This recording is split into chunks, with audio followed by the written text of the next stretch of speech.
मैं आपका बीपी नरवाल आज फिर एक नई वीडियो के साथ। आज हम पढ़ेंगे पार्टनरशिप। सबसे पहले हम बात जो करते हैं पार्टनरशिप की शुरुआत कहाँ से हुई। माना जाता है कि प्राचीन समय में भी हमारे पास क्या होती थी, पार्टनरशिप हम करते थे। दो या दो से अधिक व्यक्ति मिलकर कोई भी जो कार्य करते थे उस टाइम पर उसको हम साझा बोलते थे। क्या बोलते थे उसको? साझा। लेकिन समय व्यतीत होता चला गया और राज्य महाराजे से हम किस में एक स्वतंत्र भारत हो गए, और तब हमने हमारे लिए एक संविधान का निर्माण किया और संविधान में बहुत सारे एक्ट बनाए गए। और तो सबसे पहला जो हमारा एक्ट बना पार्टनरशिप से रिलेटेड, इंडियन कॉन्ट्रैक्ट एक्ट 1872। इस 1872 में जो हमारे इंडियन कॉन्ट्रैक्ट एक्ट 1872 था, इसके जो सेक्शन नंबर 239 टू 66 तक सारे के सारे में क्या थी, पार्टनरशिप के बारे में बताया था। और जो सेक्शन नंबर 239 इसमें बताया कि साझेदारी किसे कहते हैं। साझेदारी उन व्यक्तियों का संबंध है जो किसी ऐसे बिजनेस के लिए अपनी एसेट्स, श्रम और योग्यता सम्मिलित करने को सहमत होते हैं और जिससे लाभों को वो आपस में बांटने के लिए तैयार हैं। ये परिभाषा किसमें दी? सेक्शन नंबर 239 में दी। लेकिन इन सेक्शनों से जो हमारे पार्टनरशिप में जो प्रॉब्लम्स आती थी उनका सॉल्यूशन नहीं हो पाता था। अब इनका सॉल्यूशन करने के लिए हमें महसूस हुआ कि है अब हमें एक नए एक्ट का निर्माण करना चाहिए, क्योंकि इससे हमारे कोई भी समाधान प्रॉब्लम का नहीं होता था। तो इसलिए अब हमें एक नए एक्ट की आवश्यकता पड़ी। और अब उस नए एक्ट को बनाने के लिए हमने क्या किया? नए एक्ट को बनाने के लिए हमने 1 जनवरी, मैं लिख देता हूं, इंडियन पार्टनरशिप एक्ट 1932। इतन कोई भी एक्ट नहीं बोला जाता, इतन बिल बोला जाता है। इतन पार्लियामेंट में वो पारित नहीं हो जाता। इतन हम उसको क्या बोलते हैं? सभी को बिल बोलते हैं, एक्ट नहीं बोलते। तो बात कहाँ की थी हमारी? इंडियन पार्टनरशिप एक्ट की। ये इंडियन पार्टनरशिप एक्ट कैसे बना, इसकी हम बात कर लेते हैं। इंडियन जो पार्टनरशिप एक्ट था हमारा, वो 1 जनवरी 1932 को एक विधेयक इंडियन पार्टनरशिप प्रस्तुत किया गया, जो संसद द्वारा स्वीकार कर लिया गया, एक्सेप्ट कर लिया गया। कब किया एक्सेप्ट? उसको स्वीकार कब किया? 1 अप्रैल 1932 को। बट अभी तक ये लागू नहीं हुआ। इंडिया में जब लागू कब हुआ? ये 1 अक्टूबर को, 1 अक्टूबर 1932 को। अब हम बात कर लेते हैं, ये तो हमने एक नोट पढ़ा कि भाई हमारा बिल पारित कैसे हुआ। अब हम बात कर लेते हैं कि भाई जो ये एक्ट, इंडियन पार्टनरशिप एक्ट 1932 जो हमारा बनाया गया, ये कैसे बनाया गया, कहाँ से डाटा उठाया गया और इसका निर्माण कैसे हुआ। हमारे इंडियन कॉन्ट्रैक्ट एक्ट 1872 और इंग्लिश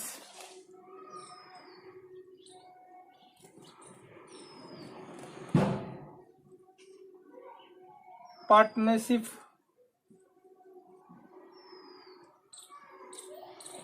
एक्ट 1890, इसको हम इंग्लिश कॉन्ट्रैक्ट एक्ट 1890 भी बोलते हैं। इन दोनों एक्ट के जो इसके सेक्शन नंबर 239 टू 66 तक ये और ये एक्ट उठाकर एक नया एक्ट का निर्माण किया जिसका नाम रखा इंडियन पार्टनरशिप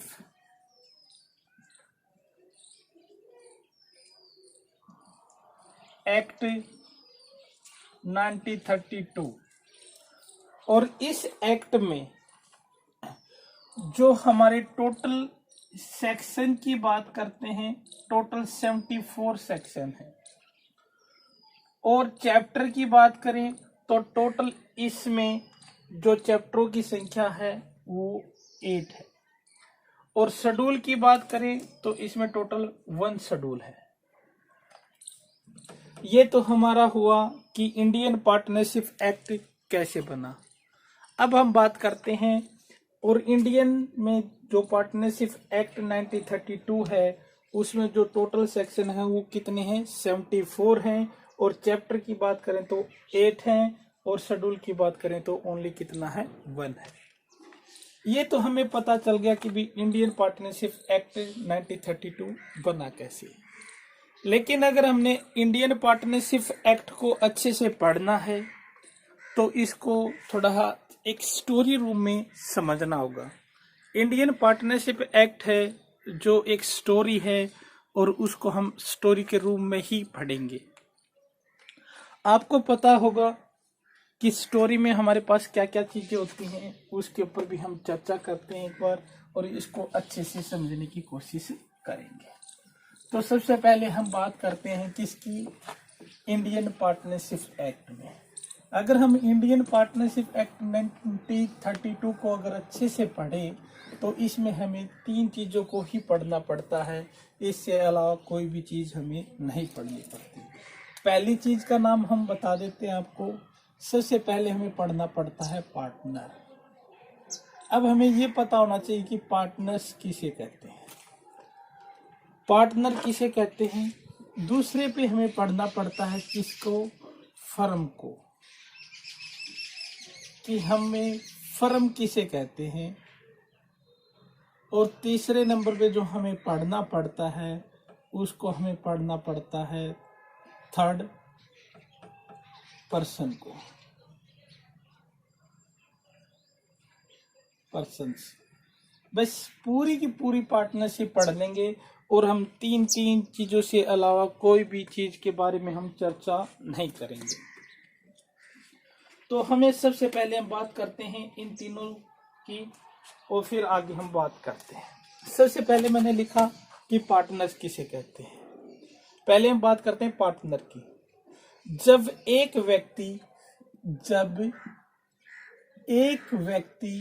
जैसे मान लो ये मिस्टर ए है, जब एक व्यक्ति किसी अन्य व्यक्ति के साथ, ये हमारा कोई भी अन्य पर्सन हो सकता है, के साथ व्यक्तिगत रूप से पार्टनरशिप में क्या होता है, सम्मिलित होता है। किसमें होता है, पार्टनरशिप में क्या होता है, सम्मिलित होता है, उसे हम कहते हैं पार्टनर। अब दूसरी बात हम करते हैं किसकी, फर्म की। पार्टनर के समूह को ही हम क्या कहते हैं, फर्म कहते हैं। अब बात करते हैं किसकी, थर्ड पर्सन की। पार्टनर्स और फर्म को छोड़कर जितने भी व्यक्ति होते हैं उन्हें सभी को क्या बोलते हैं, थर्ड पर्सन बोलते हैं। जैसे इन्वेस्टर हैं, क्रेडिटर हैं, ये हमारे सभी के सभी क्या होते हैं, थर्ड पर्सन होते हैं। लेकिन हम जब ट्रीटमेंट करते हैं उस वक्त पर अगर कोई पार्टनर फर्म को, किसको, फर्म को लोन देता है या अपनी जमीन वगैरह कुछ रेंट पर देता है, तो इस सिचुएशन में पार्टनर को भी थर्ड पर्सन मान लिया जाता है। पार्टनर को भी क्या मान लिया जाता है? थर्ड पर्सन मान लिया जाता है। अब इस स्टोरी से ही हम बात करेंगे, इनके तीनों से सिवा हम पूरी की पूरी पार्टनरशिप कंप्लीट कर लेंगे, लेकिन इनसे बाहर हम कभी भी कोई बात नहीं करेंगे। अब हम शुरुआत करना चाहते हैं किसकी? इंडियन पार्टनरशिप एक्ट की सेक्शन नंबर 4 हम बात करते हैं किसकी? इंडियन पार्टनरशिप एक्ट 1932, इसका सेक्शन नंबर 4 पढ़ते हैं। Partnership is the relation. Relation का मतलब यहाँ पर हम दो प्रकार से करते हैं। रिलेशन का मतलब होता है, एक तो स्टूड होता है और एक एग्रीमेंट होता है। स्टूड में हमारे पास होता क्या है और एग्रीमेंट में होता क्या है। इसमें हम क्या करते हैं, दो संप्रदाय को लेते हैं स्टूड में, एक तो दया भाग और एक मित्राशा संप्रदाय। दूसरा एग्रीमेंट, जब दो व्यक्ति आपस में कोई भी ऑफर या प्रपोजल प्लस में क्या एक्सेप्टेड, अगर वो प्रपोजल को या किसी ऑफर को वो एक्सेप्ट करता है तो उसी को हम क्या बोलते हैं? एग्रीमेंट बोलते हैं। एग्रीमेंट जो सेक्शन नंबर 2 है उसमें एग्रीमेंट की परिभाषा भी दी हुई है, लेकिन एग्रीमेंट के बारे में हम बात बाद में करेंगे। अब बात करते हैं किसकी? रिलेशन की। दूसरा मैंने आपको बताया था, एक्चुअल में रिलेशन का मतलब तो यही होता है, लेकिन हम बात किसकी कर रहे हैं? पार्टनरशिप की। और पार्टनरशिप में जो हमारा रिलेशन होता है, और रिलेशन किस चीज का होता है? प्रिंसिपल और एजेंट का। सर प्रिंसिपल और एजेंट का मतलब क्या होता है, ये भी आप हमको बता दो। प्रिंसिपल और एजेंट का मतलब क्या होता है? जैसे मान के चलो मेरे पास एक ट्रैक्टर की एजेंसी है। क्या है? ट्रैक्टर की एजेंसी। अब ट्रैक्टर की एजेंसी मैंने खरीद रखी है तो उसका ओनर मैं हूं, लेकिन रास्ते में मेरा फ्रेंड मिल गया और मैंने पूछा कि आप कहाँ जा रहे हो? वो बोला कि मैंने ट्रैक्टर लेना है। मैं वो कहूंगा उसको, अरे अपनी खुद की एजेंसी है, हम आपको ट्रैक्टर वहां से दिलाएंगे। तो वहां पर मैं काम किस चीज का कर रहा हूँ? एजेंट का काम कर रहा हूँ। तो एक ओनर क्या होता है? ओनर भी होता है, यानी प्रिंसिपल भी होता है, और वो एजेंट भी होता है, अपना काम एजेंट के रूप में भी करता है। अब हम बात कर लेते हैं बिटवीन द पर्सन। अब बिटवीन द पर्सन की हम बात कर लेते हैं। नंबर ऑफ पर्सन बोलते हैं इसको। क्या बोलते हैं इसको? Number of person. इसको समझने के लिए हम बात कर लेते हैं। यहां पर इंडियन पार्टनरशिप एक्ट जो हमारा 1932 बन के पारित हुआ था, 1 अक्टूबर 1932 को लागू हुआ था, और 1 जनवरी में क्या ये बिल से कन्वर्ट किस में हो गया था? एक्ट में कन्वर्ट हो गया था। कब हुआ था? 1 अप्रैल 1932 को। और लागू कब हुआ ये? 1 अक्टूबर 1932 को। अब यहाँ पे हम बात कर लेते हैं, इंडियन पार्टनरशिप एक्ट में पर्सनों की संख्या गिवन नहीं है। पर्सनों की संख्या पार्टनरशिप एक्ट में गिवन नहीं है। सर फिर कहां पर है पार्टनर्स की संख्या गिवन? बेटा ये गिवन है कंपनी एक्ट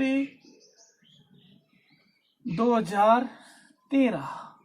किसमें है? कंपनी एक्ट 2013 में क्या है? पर्सनों की संख्या गिवन है। पार्टनरशिप एक्ट में पर्सनों की संख्या गिवन नहीं है। कंपनी एक्ट 2013 ने बताया कि कम से कम 2 व्यक्ति होने चाहिए और अधिक से अधिक कितने? 100 व्यक्ति होने चाहिए। सर बुकों में तो हमने 50 पढ़ने को मिला है, क्योंकि बेटा कंपनी क्या करती है आपको पता है, बहुत सारे अमेंडमेंट आते रहते हैं, बहुत सारी चेंजेस होती रहती है। लेकिन अब कंपनी ने क्या कर दिया है? पार्टनर्स की संख्या 50 से बढ़ाकर कितनी कर दी है? 100 कर दी है। आपके पेपर के अकॉर्डिंग हम कितना लिखेंगे? 100 ही लिखेंगे। अब हम आगे बात करते हैं। सर क्या इनकी आप बता सकते हो ये कौन से सेक्शन में गिवन है? हाँ, जो कंपनी एक्ट 2013 है इसका जो सेक्शन नंबर 464 में ये बात गिवन है। कहां पर है? सेक्शन नंबर 464 में क्या है? पार्टनरशिप की नंबरों की संख्या दी गई है कि पार्टनरशिप में कम से कम 2 व्यक्ति होने चाहिए और अधिक से अधिक कितने होने चाहिए? 100 व्यक्ति होने चाहिए। अब हम बात करते हैं किसकी, हु हैव एग्रीड। एग्रीड से हमारे पास जो चीज बन के आती है वो बन के आती है एग्रीमेंट। मैं इसको एक बार साफ कर देता हूं, क्या बन के आती है, यहाँ पे मैं लिख देता हूँ भाई एक बार, सेक्शन नंबर 464 और कम से कम कितने, 2 और अधिक से अधिक कितने, 100। लेकिन इंडियन पार्टनरशिप एक्ट में गिवन नहीं है। कहाँ पर गिवन है ये, कंपनी एक्ट में गिवन है। कहाँ पर गिवन है ये, कंपनी जो एक्ट 2013 है हमारा, उसके अंदर सेक्शन नंबर 54 में ये गिवन है। अब बात करते हैं कि इसकी हु हैव एग्रीड। एग्रीड का मतलब क्या होता है, सबसे पहले बात कर लेते हैं। एग्रीड से बन के आता है एग्रीमेंट। क्या बन के आता है, एग्रीमेंट। अब हमें ये पता होना चाहिए एग्रीमेंट क्या है। अगर हम एग्रीमेंट, मैंने आपको पहले ही बताया था एग्रीमेंट में क्या क्या चीजें गिवन है, उसके ऊपर हमने पहले ही चर्चा करी थी। एग्रीमेंट में हमारे पास ऑफर या प्रपोजल प्लस में एक्सेप्टेड, उससे हमारे पास क्या बनता है, एग्रीमेंट बनता है। और जो एग्रीमेंट की अगर हम बात करें, एग्रीमेंट की जो परिभाषा है वो सेक्शन नंबर 2 में गिवन है। कहां पर है, सेक्शन नंबर जो 2 है उसमें एग्रीमेंट की परिभाषा गिवन है। सर उसमें सेक्शन नंबर 2 में क्या परिभाषा है एग्रीमेंट की, वो और बता दो आप। एग्रीमेंट क्या कहता है, every proposal and every set of promise forming the consonant for each other, ये हमारे पास सेक्शन नंबर 2 में गिवन है। लेकिन हमें तो बात किसकी करनी है, एग्रीमेंट की। तो एग्रीमेंट इंडिया में 3 प्रकार का होता है और इंडिया को छोड़कर सभी जगह पे कितने प्रकार का होता है एग्रीमेंट, 2 टाइप्स का होता है। सर 2 टाइप्स का और 3 टाइप्स का मतलब क्या है।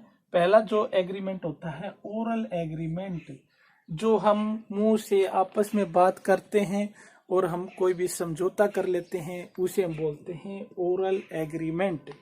जो दूसरा एग्रीमेंट होता है उसे हम कहते हैं रिटन एग्रीमेंट। कौन सा, written agreement.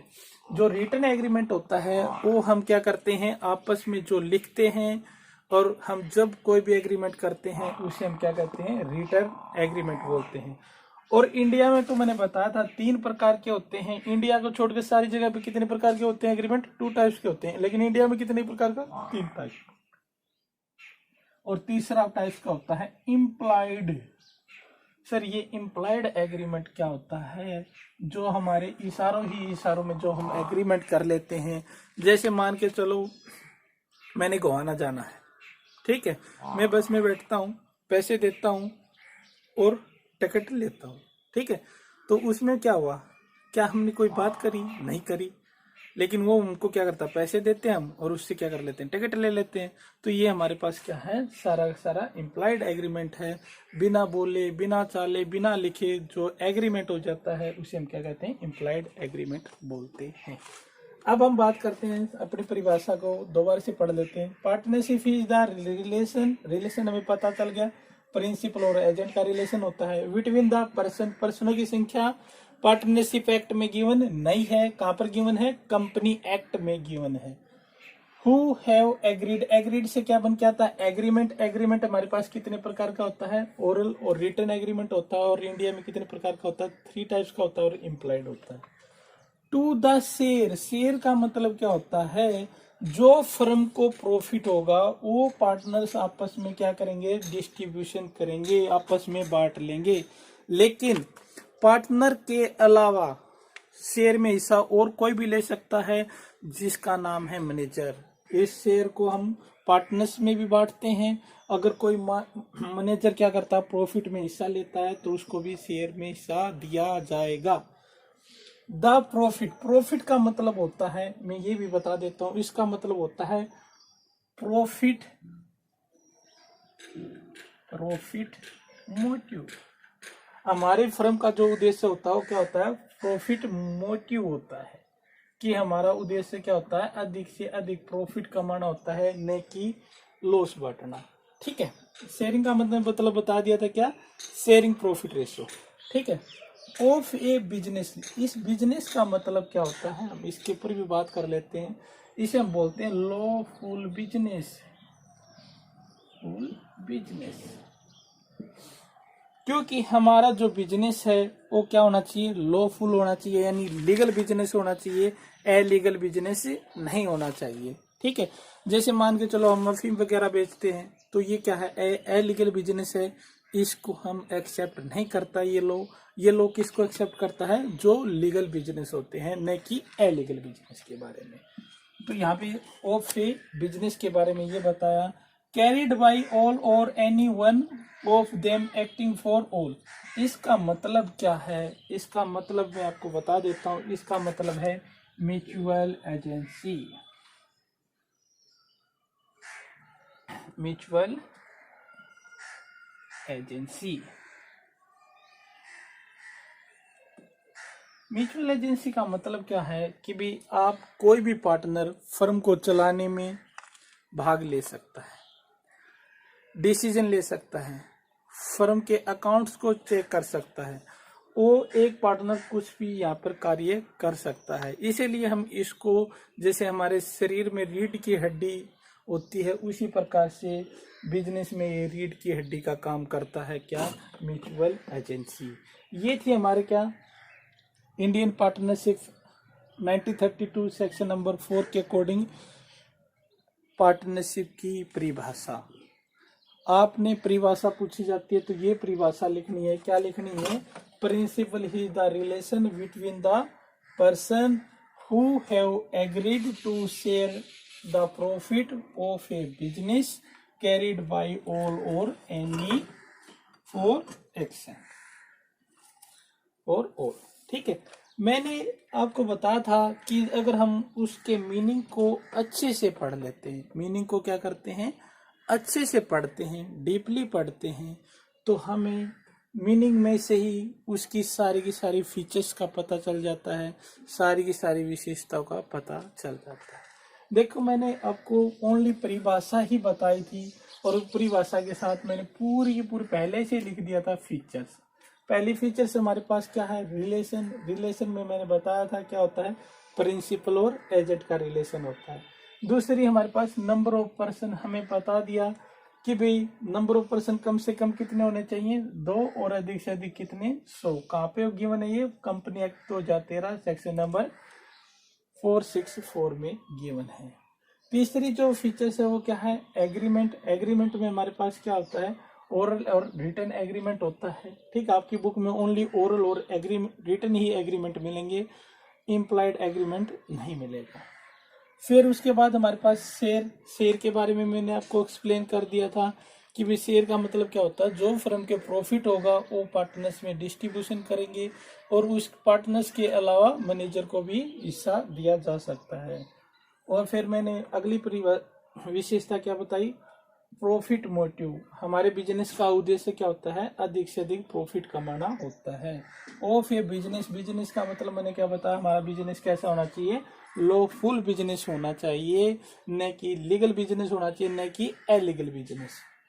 Carried by all on for any acting for all. इसका मतलब मैंने क्या बताया, म्यूचुअल एजेंसी, कि कोई भी पार्टनर हमारी फर्म को चलाने के लिए उसमें कोई भी भाग ले सकता है, डिसीजन ले सकता है। ठीक है, ये हमारी क्या थी, परिभाषा थी। परिभाषा के बाद ही हमने सारे के सारे क्या कर लिया, मीनिंग अच्छे से पढ़ लिया।